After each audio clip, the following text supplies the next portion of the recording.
Welcome to the CFB Dynasty podcast with hosts Matt Knowles and Brian McElfish.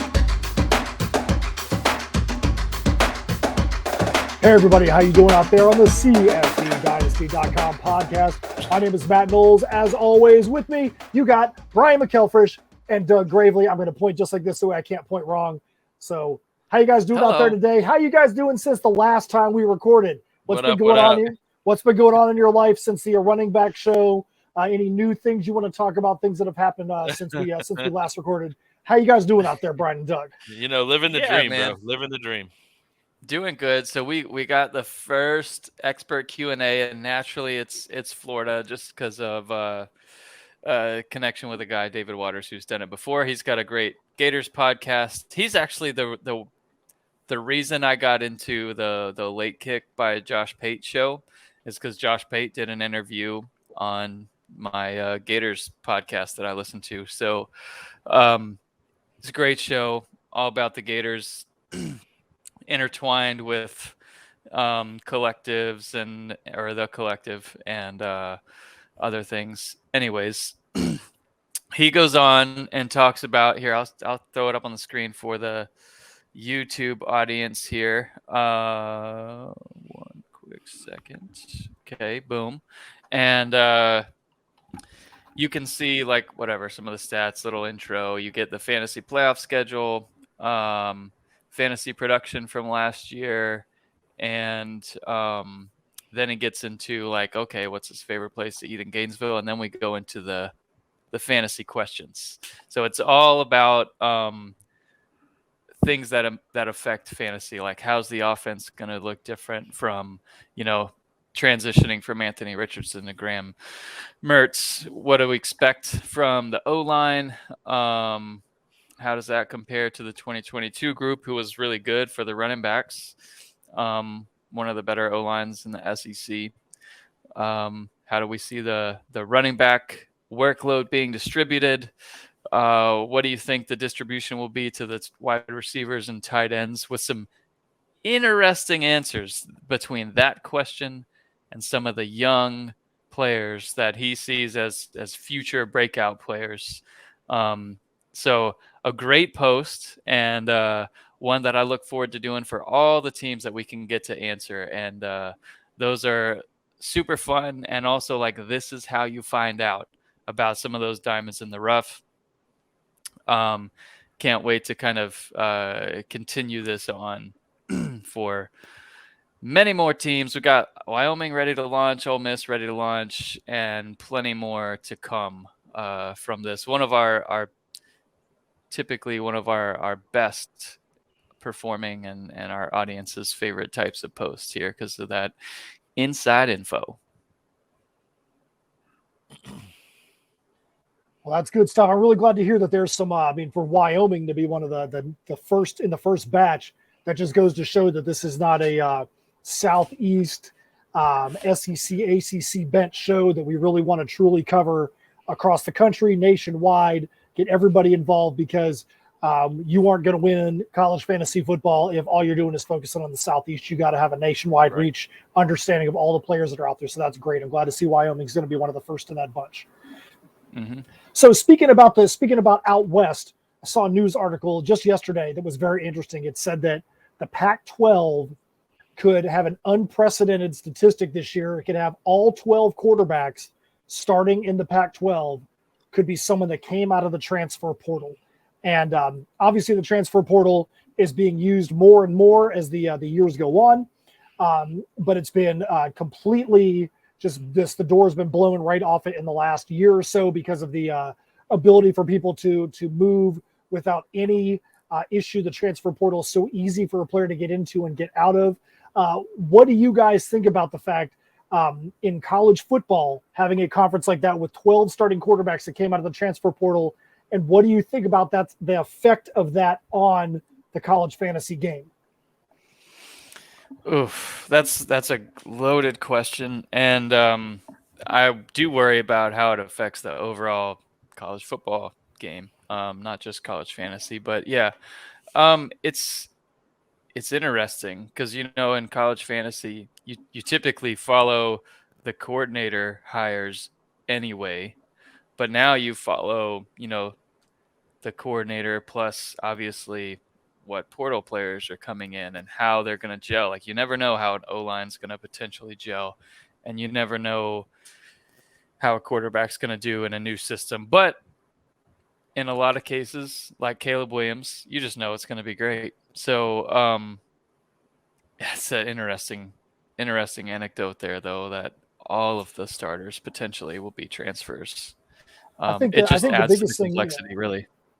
I think the biggest thing for me, especially in our league, so the CFB Dynasty Home League is a limited pickup league. You have very limited ability to get rid of players in the offseason. We put in some rules, so if you have transfers, you can get some extra drops in the offseason for people that have moved in the transfer portal. You have limited pickups in the season. But your team, like I've talked about previously, every single quarterback on my team right now has been in the transfer portal at some point or another. Every single quarterback. So I may have picked a guy up because I liked his fit at a specific school. Now he's moved to another school. I may want nothing to do with that guy from a college perspective at the school that he's now at. So in my situation, I basically have to reevaluate my entire team. I liked this guy in this program, but do I like him now as potentially a backup at the new school? So it really makes us think about, how do we want to handle a limited pickup situation? It really makes us really think about how much the transfer portal has changed the game completely, because more so than any other position, quarterback is going to make or break your game in the college league, because it's not about can you find a guy that's going to get 500 yards and 6 touchdowns in a week. There's always going to be somebody in college fantasy that's going to make that happen. But because your guys move from Western Kentucky to, the Pac-12 or to the SEC, he might not have one of those games anymore. He might. So, Doug, what do you think about that? What do you think about the Pac-12 having the entire conference potentially led by transfer portal quarterbacks? Yeah, you've also got the opposite that can occur, like we've seen with Bo Nix and Michael Penix, who came from systems that just sucked, for lack of a better term. And then you got Michael Penix, who led the nation in passing yards last year, and Bo Nix, who looks like a potential first round pick in the NFL, upcoming NFL draft. Love to see that. You've got the total opposite that can happen. So it can make it really fun, or like you said, Matt, as a fantasy owner, it can make it, kind of nerve-wracking when you've got a guy going from a air raid offense, say like Cam Ward in Washington State, to where he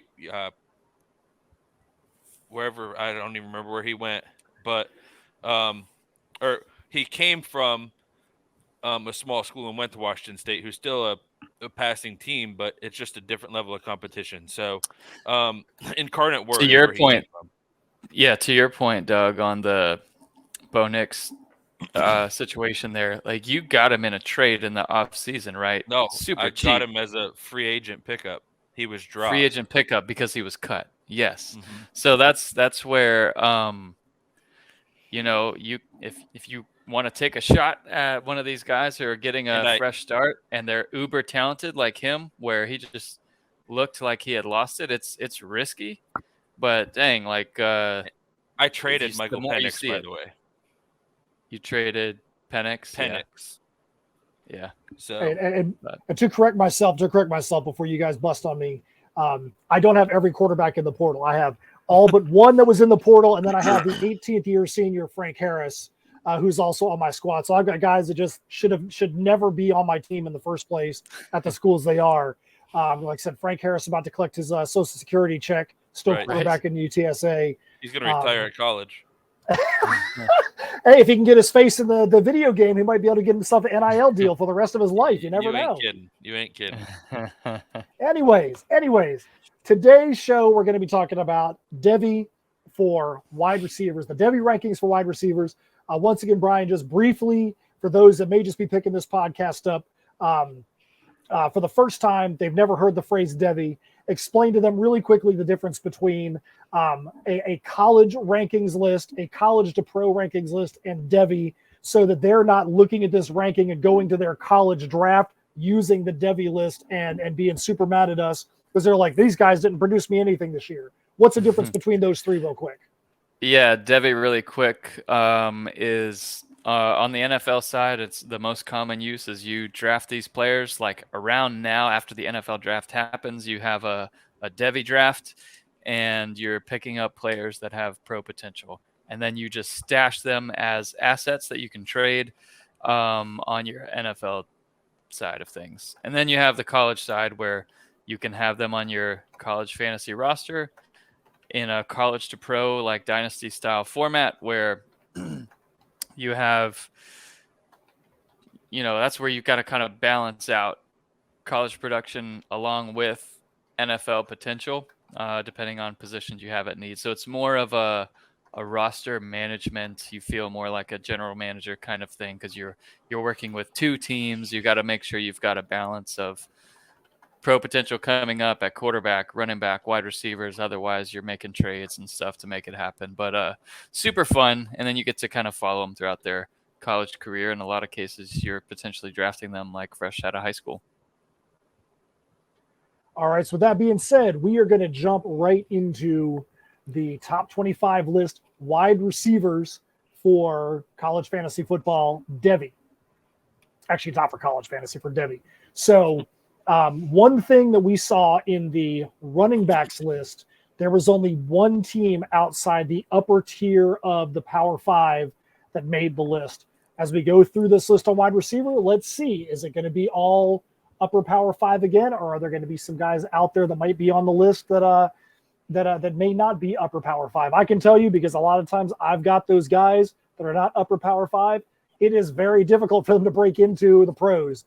I've got guys that were absolutely balling in college football and putting up tons of stats, not even getting drafted into the pros. There's guys that were your big-time receivers in college football, like Jalen Cropper-Marino for Fresno State, put up tons of stats, doesn't even get drafted into the NFL. So who knows? It's going to be great to see this list. Then you've got your boy Devontae Adams. That's right. You had Carter Adams in college, and now you get him in the pros. Yep. That is part of the fun of Devy is just kind of how that played out for you. So stoked about that. That'll be a fun one. For sure. Well, we got him for a year. Now we'll see. Can Devontae Adams follow Derek Carr over to the Saints? Right. It'd be nice. It'd be nice to see if he can make that happen. But you know what? That was nice seeing that 1 year. Didn't get the production I really wanted, but it was nice to be able to see that happen for once. Yeah, it was fun. All right. So if you're following, you want to be able to take a look at this list. If you go to CFBDynasty.com, go to rankings, there's a Devy tab. You've got quarterbacks, running backs, wide receivers, tight ends. We can take a quick look there. So BMAC, I'm going to ask you something really quick. Since last time out, we did wide receivers and tight ends together. Are you going to want to do a quick bonus at the end of this and cover tight ends as well? Indeed. Yep. All right. We got so much content to get to. Right now, we've got one show a week. We could definitely do 2 a week and fill it, but until we get the Patreon going and all that stuff, then 1 a week is going to have to suffice. So yeah, let's cram it in. Tight ends. That's right. Bonus. So Doug, no matter what you say, Doug, we're doing tight ends today. You're going to like it, sir. You know what? We're kind of doing tight ends in the beginning here because our number 11 wide receiver has switched to tight end. So well, and you know what though? Before we even get to the list, that's one of those things that's really interesting is that how many guys that are college wide receivers transition over to tight ends in the pros, or those guys that are wide receiver tight ends in college. Where are they going to be? I mean, you look at a Mark Andrews and you're like, Mark Andrews is a tight end, but Mark Andrews has never really ever been a tight end. He was always a tight end by position that lined up as a wide receiver in college. He gets wide receiver looks in the pros. So it's interesting how muddied that spot is from college to pro. That being said, let's jump in to the list here. So the guys that get the honorable mention that are just barely outside the top 25, Devy for wide receiver, Brew McCoy from Tennessee, Mekhi Lemon from USC, Jermaine Burton from Alabama, Hakeem Nicks from FSU, Isaiah Nair from Texas. The 5 that are just outside the top 25, real quick, give me a name. Who do you think in that group of 5 has the best possibility to jump into the top 25? So it's interesting for me because you'll see when we get into the top 25, the bottom part of our top 25, I think any of those guys have the the potential to be jumped, because a lot of them to me are they show a lot of potential, and we'll get into it, but they're kind of in a prove it scenario, with transfers and things like that. So the one that I'm going to pick is our guy at 30. I think Brew McCoy in Tennessee, somebody's got to get the target share that Hyatt is leaving behind. And I think Brew McCoy is going to be the guy. And I think he could potentially jump into the top 20. Yeah, Tennessee losing there. I think it'll be Squirrel until you I love Squirrel. Until you get to the red zone. Yeah, but in the red zone, it's going to be when Brew. Brew catches those passes in Tennessee and everybody's screaming Brew, I think we're going to hear that a lot. Yeah, so, I think Tennessee has got the chance to have some guys really step up this year, losing their top 2 guys from the last 2 years. That's going to be huge. All right, so let's jump into the top 25. At 25, J. Michael Sturdivant from USC. At 24, a school you're going to see represented a ridiculous number of times in this list. Brandon Inniss from Ohio State. Not enough. Yeah. At 23, Julian Fleming, also from Ohio State. 22, Mario Williams from USC. 21, Bo Collins from Clemson. B-Mac, number 20 is a mistake. Well, it wasn't a mistake, but he has switched to corner now. So. All right. Well, hey, that's why we're keeping these lists up to date. So B-Mac. So now Isaiah Nayer, guys, is 25 at this point, in case you were wondering. So B-Mac, who's the guy out of that group that you want to call out? That you have your eye on 25 to 21? I'm excited to see how this freshman group at Ohio State, they've got an insane crop of wide receivers coming in. You've got Tate, who killed it in the spring, and then you add Inniss in the mix. Like, both of those guys are going to play a lot. When we do the updated version, Tate is going to be on this list too, which we need to do soon.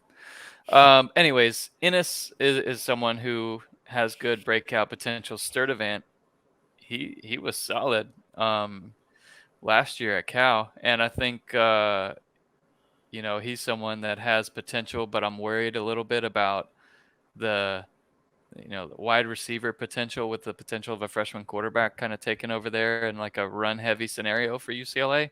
So I really like Inniss a lot in terms of future potential. Kind of wanted to see more out of Mario Williams, but will he be able to step into the spotlight now that Addison's gone? I just don't really know. There's a lot of competition there at USC. I would go with Inniss or Bo Collins here. What about you, Doug? Who in that 25 to 21 do you want to call out?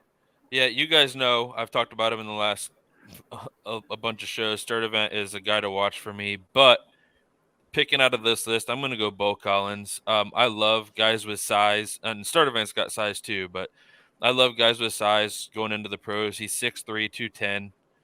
And he's going to have more consistency, hopefully, at the quarterback position this year with Klubnik. I think multiple Clemson receivers could be on radars after this season is over, and I think Bo Collins is one of those guys. All right, so let's move to 20 to 16. As B-Mac just said, number 20, Lorenzo Styles from Notre Dame has switched to corner. So in our home league, that would be a free drop because you can't be drafting guys that are right. Individual defensive players in our home league. So he's off the list. Get on out of here. All right, at 19, you got A.D. Mitchell from Texas. 18, another Clemson guy, Adam Randall at Clemson. Roma Dunze from Washington at 17. And Doug, I'm going to let you pronounce a guy at 16 from Arizona. What's his name? Give it to us. I have no idea. You better try. You better. Ted McMillan. Yep. Teteroa. I don't know. Teteroa McMillan from Arizona. So if you are this wide receiver from Arizona, we just mispronounced your name. We're going to apologize on behalf of Doug for screwing it up. Message us, let us know. We'll get it right. It's okay. All right. So who in that 19 to 16 group do you want to call out? So man, go ahead.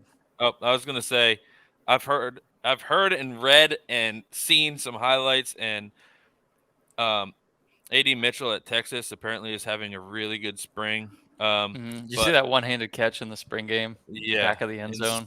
Insane, which gives me so much joy with the fact that I have Isaiah Nayer, and God knows what's going to happen with him, but we'll see. I mean, he could easily be there to me. Like he's Nayer or AD Mitchell. Like AD Mitchell might have a little bit more NFL potential, but that's why he's a little bit higher. But they're both going to have a ton of opportunities within that offense. Like that offense is going to be insane and super fun to watch. For sure. I like AD Mitchell on this list with Rome being a close second to me because I think his connection with, Penix, who we mentioned earlier, is it's just going to be showcased again.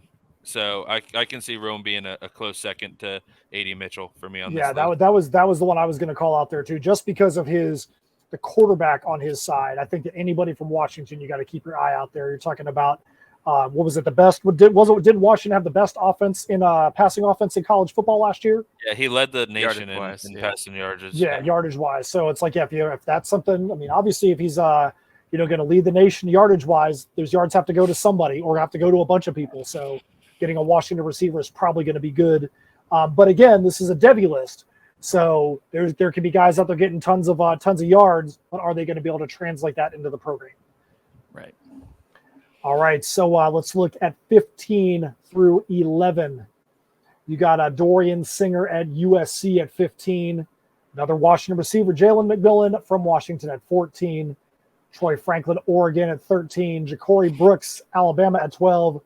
And Rondé Gadsden, the second from Syracuse at 11. Who do you guys want to call out in that group? Well, Gadsden has since switched to tight end, and that's like news within the last 3 weeks. I think it's official. You can see it on the Syracuse website. He's made the change in Fantrax, I believe, as well, or at least he's got tight end eligibility to kind of be played at both, I think, right now at Fantrax. So don't get me started. Don't get me started. That's something that can be overwritten. One position. One player, one position. It can be overwritten. You can go to an individual player and set their eligibility. But anyways, Gadsden's a tight end now. So when we go through our tight end rankings, I think we'll all agree maybe that he's top 5 at the tight end position. Sure. He produced so well as a freshman. He's going to be a weapon at tight end. And anytime you can get someone like that with that kind of talent, production, size, all that stuff, he's going to be is so sought after. Like if he's someone you can trade for and you need a tight end, you don't already have Brock Bowers, go for it. I think it's going to be interesting to see if his usage changes at all, or if it's just a change in the way that he's actually written into their offense. But I mean, he was already getting tons of targets. He was already getting tons of receptions. So I wonder if his usage is really going to change much at all in that Syracuse offense. It'll be interesting to see. Yeah, it will be interesting. I like Dorian Singer. That's another situation. USC is so loaded at wide receiver. Nobody really knows how it's going to play out. He was so good as a freshman for Arizona, transfers over to USC. So we'll see if he can, come over like Addison and kind of take the lead role, over Mario Williams. That's to be seen, but you got to like the potential there for sure for Singer. How about you, Doug? I'm a Troy Franklin fan in this list. Sick, and I know I mentioned size a lot, but 6'3", he's apparently put on about 10 pounds of muscle in the offseason. So he's up around 185, and he runs apparently ran a 4.3 240 recently. Fast. Which is super fast, and he's big. And he was a guy that Knicks made a connection with last year, and now that they've got another year under the system together, I'm kind of excited to see what he does. But Troy Franklin, and I was going to mention Singer as well, and I wonder if Singer can step into that role at USC, because they've got a lot of talent there, and we'll get into another one here in a minute, but they're going to need somebody to step into that role and fill the void that they lost in the draft this year. So I want to see what Singer does. Tell you what, USC, Clemson, Ohio State dominate this list. The number of players that have got pro potential at those three schools in this list is unbelievable. The one thing I will say, even though there's a few Alabama names on this list, as we saw last year with Alabama really having a tough year for the first time in a long time at wide receiver, that Alabama's names on this list, like you said, are just, you got to prove it. You got to show me something. There's not guys on this list that are, they're on this list because they've really done great things in college. And you're like, oh, they're going to continue it. It's prove it and show me what's going to happen when we get to the next level. But it's very interesting to see how few guys from Alabama are actually on here compared to those other schools. You've got almost half the list is those three schools that I just mentioned. Very, very interesting, abundance of wealth at those schools. Yep. That being said, let's jump into the top 10. We're going to do 10 through 6. Zachariah Branch, USC at 10. Matthew Golden at Houston is number 9. Antonio Williams, Clemson, 8. Malik Nabers from LSU at 7. And Xavier Worthy from Texas at 6.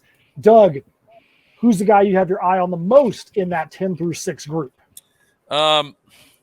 So before a couple weeks ago, I probably would have said Malik Nabers, but he's had some off the field issues. I know he got arrested in February for a guns charge or weapons charge. I don't think it's going to deter him because I don't think they pursue charges, but hopefully he can get out of his way because he's super talented. But I've got to go with Matthew Golden in Houston. He's just so fun to watch for me. And I think he's gonna step it up and fill in for Dell quite nicely. I know people are worried about if Houston's gonna have that guy, but I think Golden's gonna be that guy, and I don't think Houston's offense is really gonna miss a beat at receiver. So I think Golden has a lot of potential there. So Doug, I'm gonna ask you a quick question here before we go to BMAC.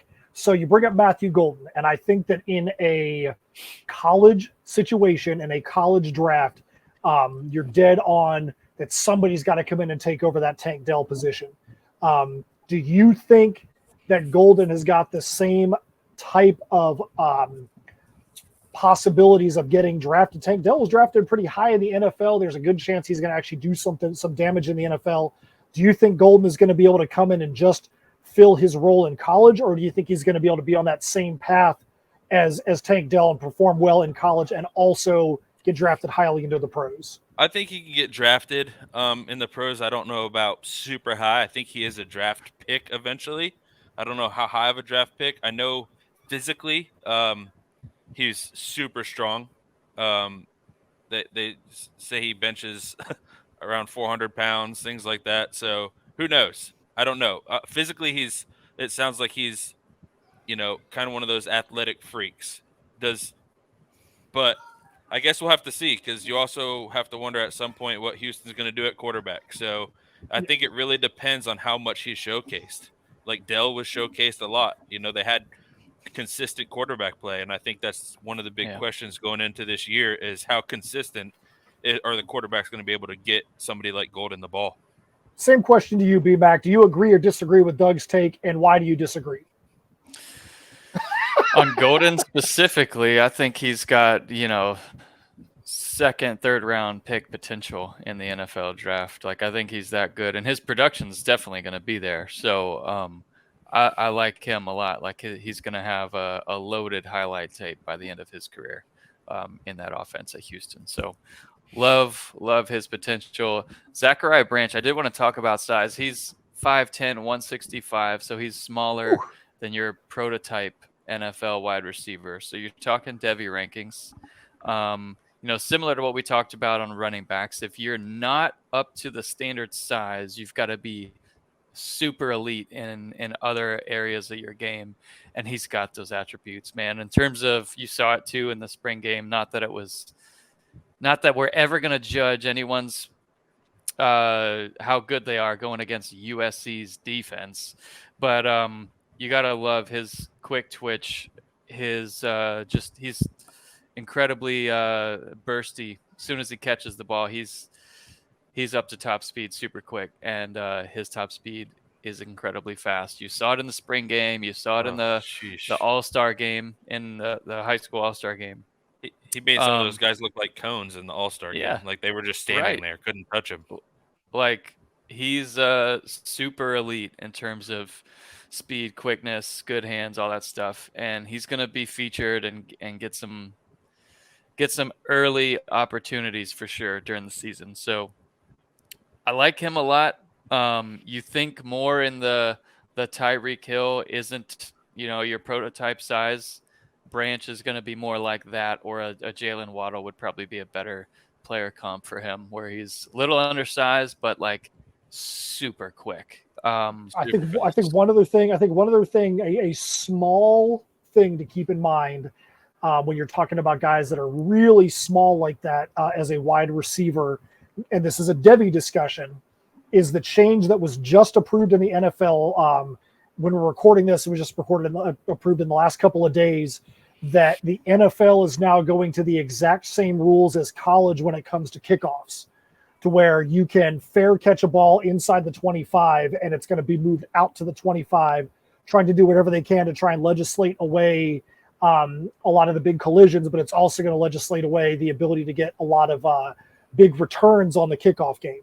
So a lot of these guys that may have had the ability to make a squad that were undersized as a kick returner or a punt returner are going to have a lot less of an ability. So they really are going to have to show even more on the offensive side of the ball to be able to make an impact at that next level. So just keep that in mind when you're looking at Devy, is that there's going to be a lot less opportunities for those small guys. Tyreek Hill, perfect example.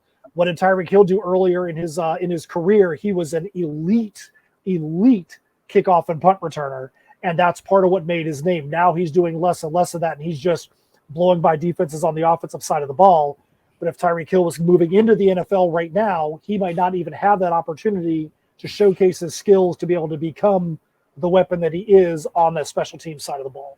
Yeah, I think a huge thing right now in the NFL, and this is just my opinion from being a NFL fan for so long, is I'm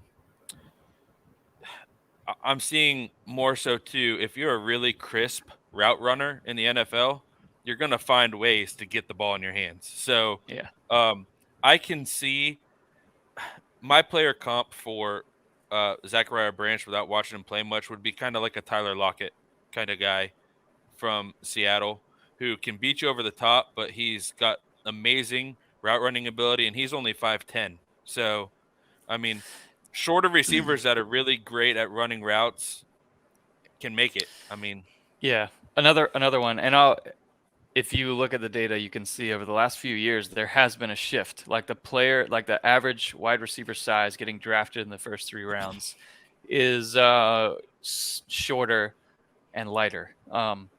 There's a shift there for speed. So you like that for Branch. You think about Zay Flowers, who's 5'9", 182, first round draft pick. Right after that, Jordan Addison's a little taller, 5'11", but he's 173. You think of Devonta Smith. Like these guys are lighter and fast, and they're just really good. But they're doing well so far in the NFL, and I think that bodes well for a Branch. Like you're not just looking for a Mike Evans. right. Like a Branch has just as good of an opportunity.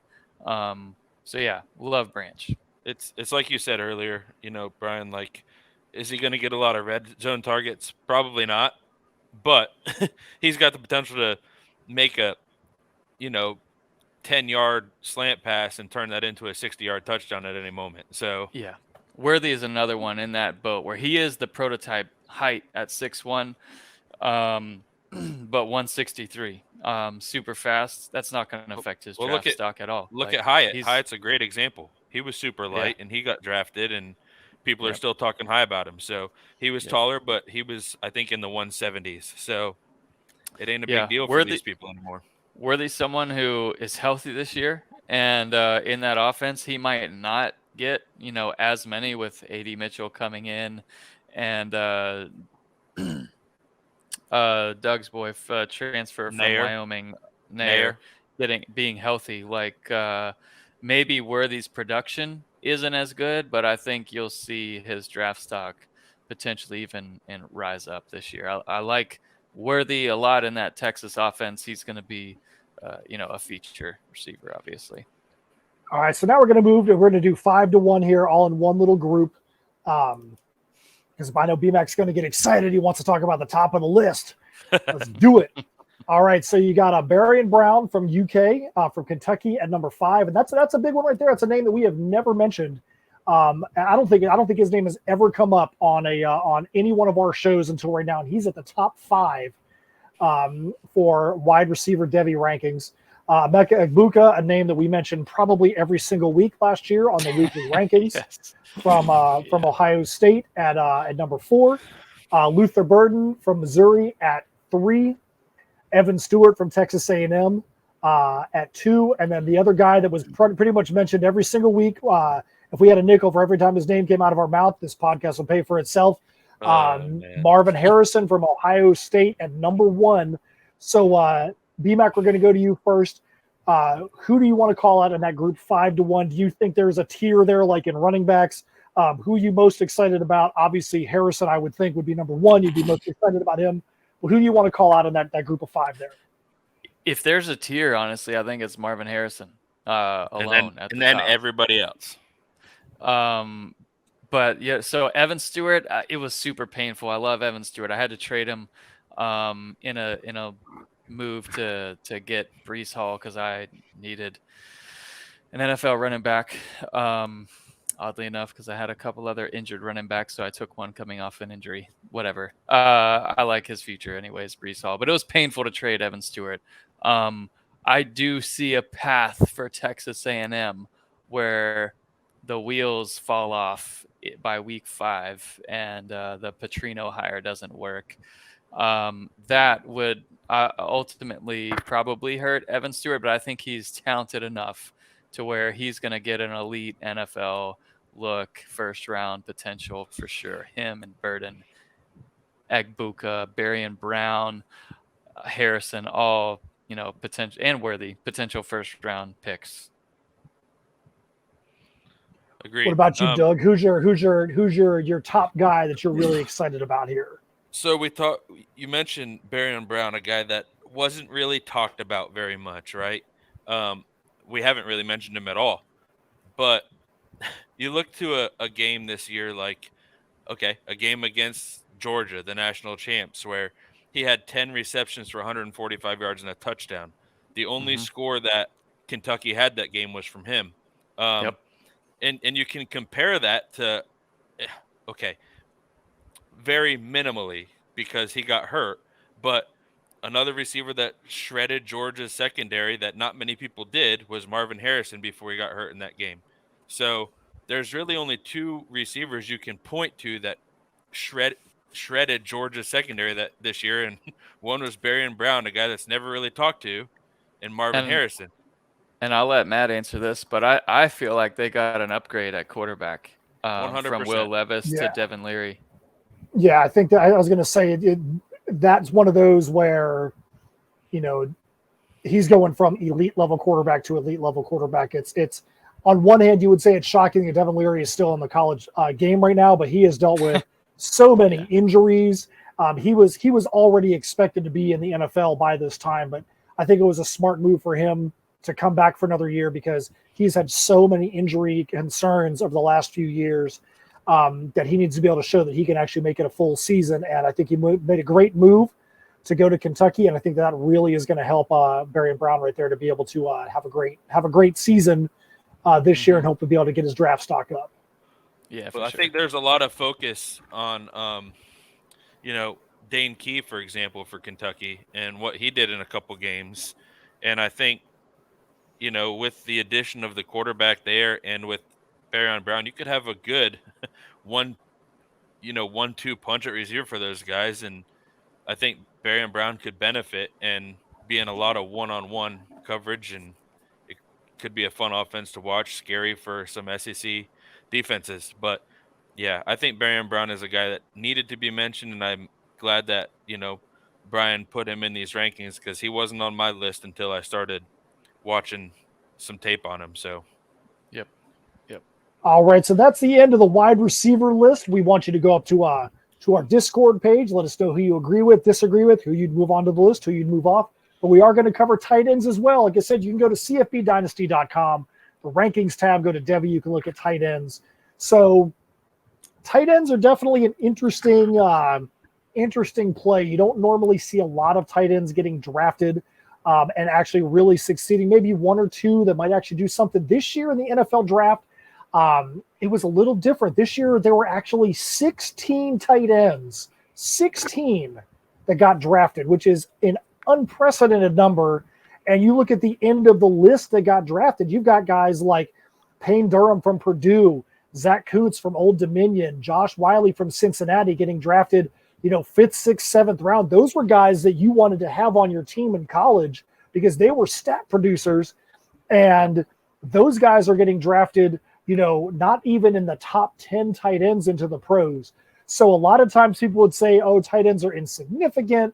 You might not be able to predict them. But when you've got 16 guys getting drafted into a single NFL draft, there's a very good chance that all the guys that are on this Devy list right now are going to make their way onto a draft list. So you need to pay attention because sometimes it's tough. It's tough to find a good quality tight end that produces in college. Tough to find one that produces in the pros. And when you have them, you don't want to be getting rid of a guy that's going to be a Mark Andrews or someone like that that's going to produce, because that could be a complete competitive advantage for your team. So so we're going to go to the top 15 list here on the page. Top 16. Well, it's top 16, but it's actually going to be a top 17 because we already talked about Gadsden is going to be on this list. So BMAC, if before we start talking names, if you today we're going to go in and fix this list and get Gadsden onto the list, where do you think you would slot him in this top 15, 16 list right now? 3. Okay, that's what I would put. All right, I'd so, put him right up there at number 3. I think and he'll I be can tell you, elite weapon right there. And that's looking at the list, with pro looking potential. looking at the list, I think that he probably is the one that would be. You would have before we get to the names, you would have a top tier as the number one guy. I think your 2 and 3 would be another tier, and I think everybody else would go after that. But let's get to the names so you guys can see if you agree or disagree. So, all right. So Doug wants us to mention that guy at 16. You got Donovan Green from Texas A&M, just missing the top 15. You got Benjamin Urasek from Stanford. It's a top 16. Benjamin Urasek from Stanford, who just had one of their guys get drafted, a wide receiver that's going to get converted to tight end, drafted into the NFL this year. He's at 15. Gavin Bartholomew from Pitt at 14. Theo Johnson for Penn State at 13. Jake Johnson, Texas A&M at 12. No. Refresh. Your page. Well, let's see if it shows up. I don't have who. What's the refresh? What do you got? Eric Gilbert is at 12 right now, and it's only because of draft or because of talent and coming out as a top 5 player in college. We've got to see something from him. I still have him on my roster painfully. We keep 3 tight ends in college, and yikes, just giving up a roster spot there sucks. Well, but anyways, I feel like I feel like with Eric Gilbert, it was you feel like if you drop him, dropping him is the signal he's going to go have like a 2,000 yard, 35 touchdown season, and you're going to be wanting somebody to stab you in the neck at that point. So I think that's why you're probably keeping a hold of him. Don't you reverse psychology me in front of everyone here. I will keep him on my roster anyways. He came out of the spring like 3rd on the depth chart at Nebraska where he transferred. So BMAC, you moved him down from 5 to 11 or 12 right now? Yes. Yeah. And he might drop more. I kind of, I don't know, is that the coach just wanting to make him earn it, and then ultimately talent's going to win out and he'll start in an NFL style offense in Nebraska as a primary weapon for them? I don't know. We shall see. All right, Doug, is there anybody you want to call out in that initial group? Not really.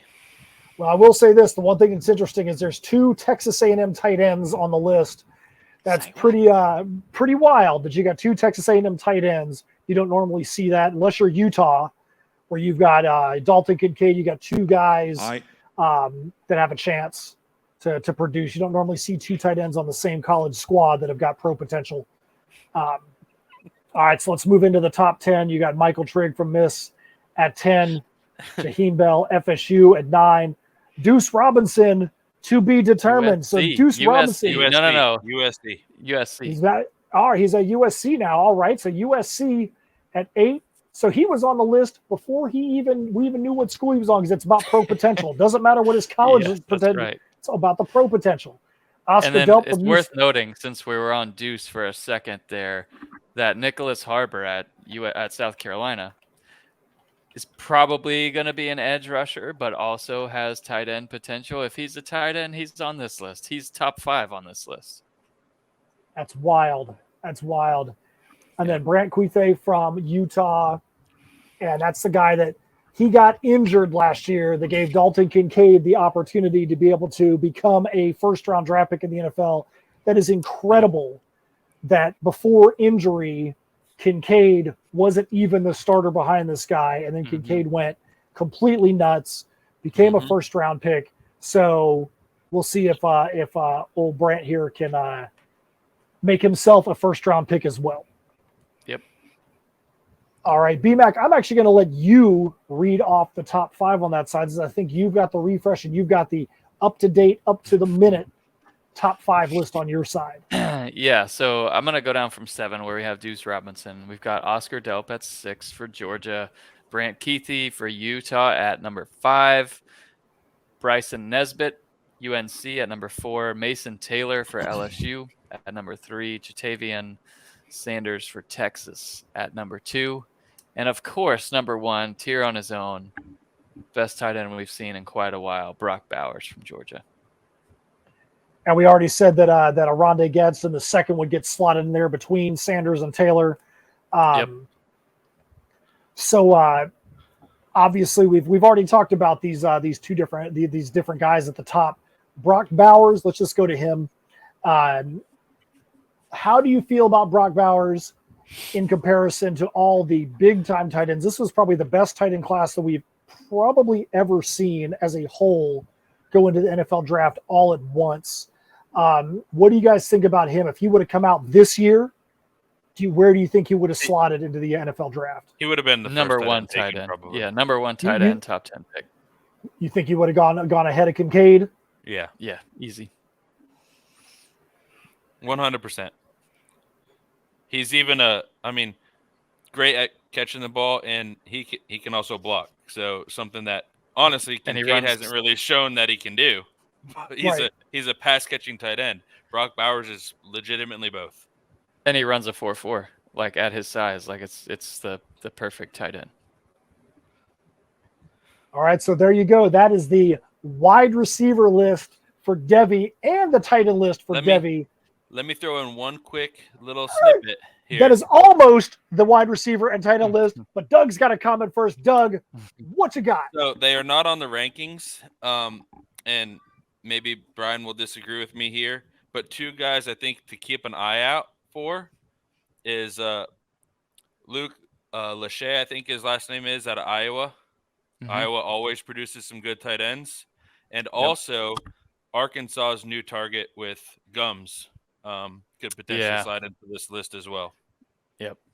Just throwing in 2 bonus little tidbits of information in there for you guys, but I would keep an eye out for those 2 names as well, just throwing that in there for some extra fun stuff. All right, good stuff. So I do have a question for you I want to throw out there that has nothing to do with what we're talking about at all, just talking about news that's come out. So we're talking Devy, we're talking pros.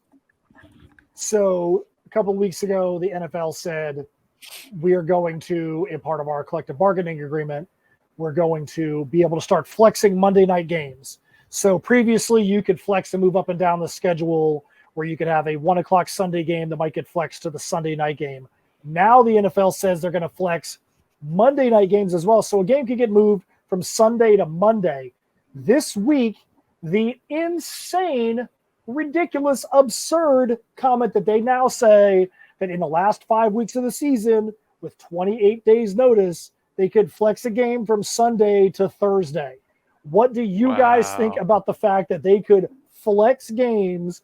You could have a team that is preparing for a Sunday game and then a following Sunday week game to find out, hey, that game that we were going to play around Christmas is now going to be a Sunday to Thursday game.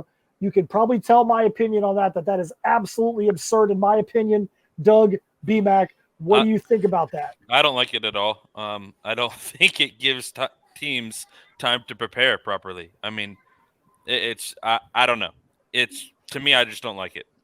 Also, from a fan standpoint, as someone who's like shopping around for, do I travel out to Salt Lake City for the week 1 Florida at Utah game? That sucks if you're planning around a Monday Night Football game and then it gets moved because, you're buying everything ahead of time, plane tickets, planning out where you're going to eat, that kind of stuff.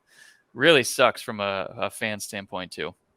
Yep. Yeah, I think we talk about these guys moving from college to the pros, and it's like, the NFL wants to get people. I don't think college has a problem with getting people into the stands.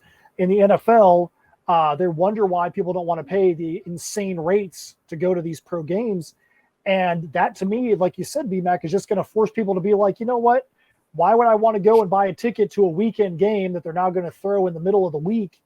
I'm just going to sit at home with my 5 big screens and my laptops and follow my fantasy games and watch it there. To me, that's just nuts. It's just nuts to be flexing a Thursday game, no matter how much advanced warning you have. Yep, exactly.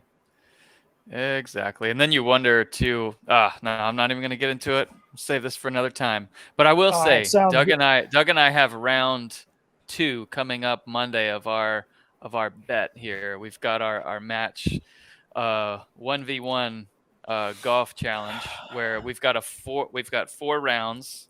I'm 0-1. Different 0-1. 0-1. Yeah, we've got 4 different things on the line for our trip to Gators at South Carolina stadium I haven't been to, and I can't wait to go to Williams-Brice and check it out there. All right, so 4 different things. So who won the first one, and what was the thing that was won? So Brian won the first one, and so which means I have to buy the tickets for the game. Oh, snap! This next one we haven't really determined yet, but the 4 rounds are going to consist of, I believe it's probably hotel.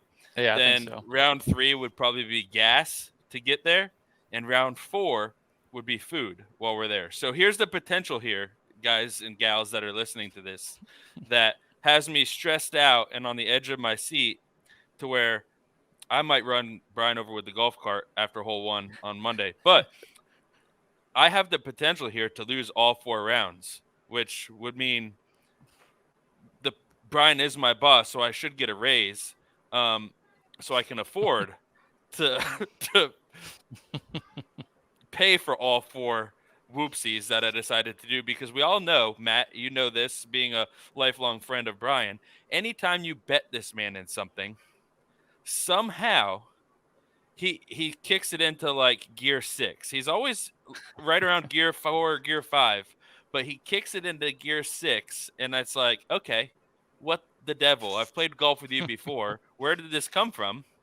So yeah, and BMAC is the ultimate pool shark too, because when back in the day we'd go out and play basketball, and BMAC would be like, man, I haven't picked up a basketball in like 6 months. I don't feel like I'm not going to do very good. And then he becomes like Jimmy Buckets on. He becomes like Jimmy Buckets on the court, and he is making like he would legitimately make shots that would piss people off on the court, because you're like, how in the heck did that ball that was just launched go in the opposite direction from the hoop, spin, hit the backboard, and come back towards the hoop and go in? And you're just like, so I feel for you, Doug. I feel for you. You're learning the BMAC is the ultimate pool shark. He's pool sharking you. He's going to win all 4 of those things. If you win one, take it as a W. He baited me into this because I won a putter from him one time in a golf round.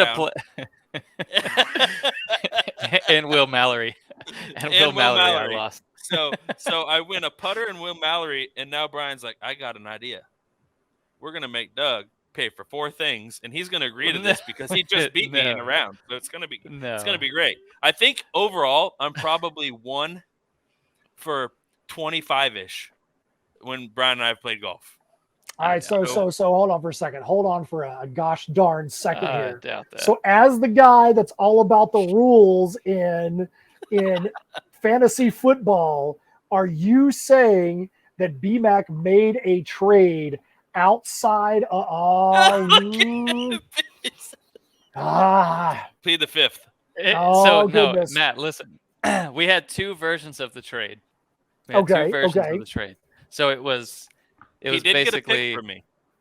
it was basically we agree to a trade, and then if he beats me, he gets a round upgraded. Basically. Okay, I can run with that. All right. Yeah, it wasn't just like a boom. Here you go, take a player type of thing. It was. No. If you win this round, you get a better draft pick, or if I win this round, I don't. Always got to keep my eye on BMAC, man. We know if there's going to be a trade that's going to have a little bit of shenanigans attached to it, it's going to be a BMAC offseason trade or something like that. So got to make sure. So Doug just outed you over there, man. Doug, so I think that raise you were trying to get just is now off the board. It's gone. Because you just completely outed him. Guys, if you're listening, I need a new job. I need a new job at this point. So in the last 2 podcasts. Real quick, Matt. So just for clarity here, I've played, 40 plus rounds with Doug. And we are within a point of our literal USGA handicap score that the app that we're on. So we're super even in terms of golf, unless I've been faking it for the 40 rounds or whatever. Which so in the last 2 shows, Doug has already gotten beat up by his sister. Boom. And he's gotten a raise and lost his raise within a podcast. Potentially and fired. Probably potentially fired. So, man, I don't know what's going to happen next week. That's crazy. So you guys might not see me at all. I might get beat up and fired, and then I'm just going to go bury myself under a rock or something. So next podcast, Doug might be wearing those big sunglasses to cover up his black eye, and he's going to be logging in from behind a dumpster. All right, so we know you guys are going to be out there on Monday. We need that Scotch edition, though. The Scotch edition could be a special show.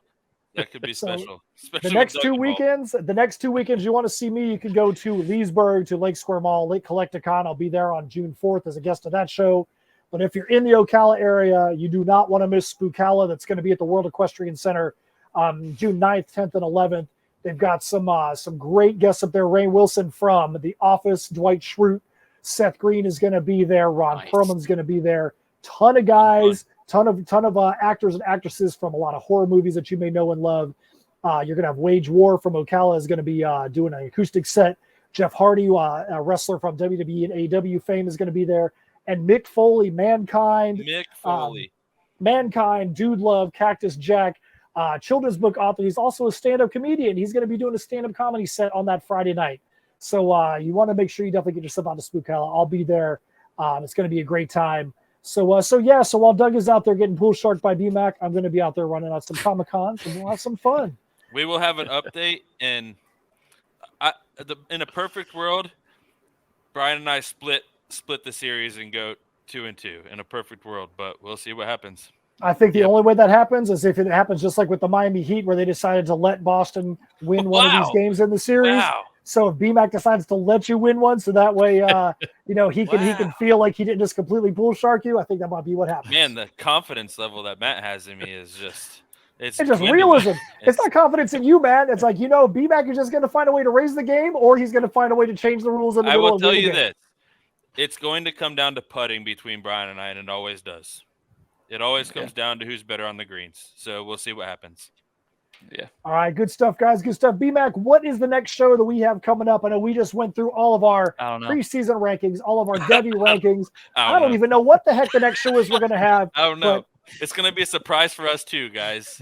You know what? That's how the next show is a surprise. I just don't have it in front of me. Yeah, I don't have it in front of me either. That's why I asked you. I thought you might have it. We will figure out what the next show is going to be Wednesday at approximately 9:45 in the morning. That's right. You guys are going to find it when you find out, and not a second sooner. So, it's a live mock draft next show. So that'll be a fun one. And then we've got the post-spring rankings update, which I'm glad we have that after the mock draft. Put some pressure on us to get those all knocked out. Live mock So, draft yeah, is going to be that's- interesting. Yeah, that'll be a fun one. All right. Hopefully, in the next few weeks, Fantrax decides to clear out everybody that's not 2023 eligible. There's no way to go up there and really make your draft boards right now because they still have everybody from 2022 still up there in their player pool. So Fantrax, if you're watching this thing, and if you're not, you better be. We hope you guys will get that list cleaned up so people can start putting their draft boards together. You know, BMAC That's right. has wanted to put his 2023 draft board together since February 1st, and can't really do it until we can No, get that as soon list as cleaned I up. get knocked out of the playoffs, I'm ready. Yeah. All right, guys, that has been wide receivers and tight ends and a bunch of other fun stuff we talked about today on behalf of BMAC and for his final show ever in the state that he's in right now. Just kidding. Doug Gravely. My name is Matt Knowles. Hope you guys have had fun. We've had fun as well. This is the CFBDynasty.com podcast. See ya. See you guys.